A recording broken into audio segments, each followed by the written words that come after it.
So the Blackhawks are a 12 seed. They're going toe-to-toe with the Edmonton Oilers, though. From your perspective, Sharpie, are you a little surprised to just see how successful Chicago's been in this matchup?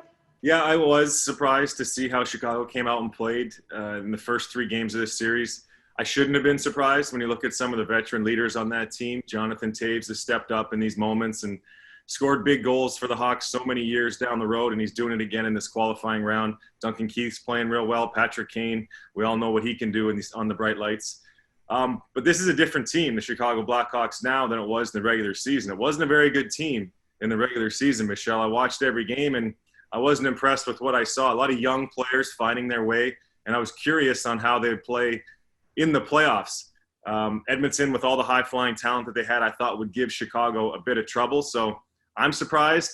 I'm pleased. I'm excited. I think Chicago's got a bright future now. These young players like Kirby Dach, Alex DeBrincat, they're starting to get some playoff experience. And as we've seen, the old guys in Chicago still have some legs left. Watching a lot of games happening around the league. You have the round robin. Those games are going on too. Of the teams that you're seeing playing in those series, which teams do you think have the best chance of making a long run, Sharpie?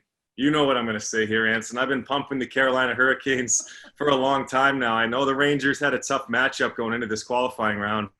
I mean, it's tough to get off the couch, and I know the players aren't sitting on the couch like I am, but to jump into playoff hockey right off the start and face a team like Carolina, that's a tough task. I mean, they're well coached. They play a hard-nosed style of hockey. They're good defensively. They don't give up a lot of prime chances. And the hardest thing is it's a very difficult game when you play against the Hurricanes. I know Dougie Hamilton's out, and that would make their team even more dangerous. But the way that top line is playing with Aho and Teravainen and Svechnikov, I think Carolina could be a team that could surprise people. And I'm excited that they beat the Rangers because I kind of saw it coming. And I've been wrong many times on television before, so now I got to puff my chest out and say I called this one. I want to ask you quickly, if the Edmonton Oilers were to come back and tie this series up, what player are you looking forward to stepping up their game?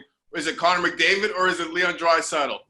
I like that artwork behind. I think we got the same interior designer. It looks real nice.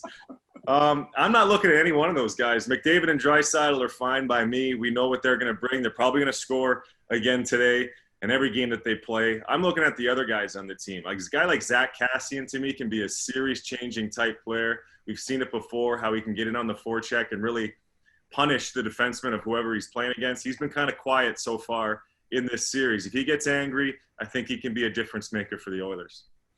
Yeah, that's a great point. We talked about that yesterday. You expect to see consistency from Draisaitl and McDavid, but the question is who else is going to step up in this big game tonight. Patrick Sharp, thank you so much for joining us today. It was great to catch up with you. All right, nice to be with you guys. Thank you.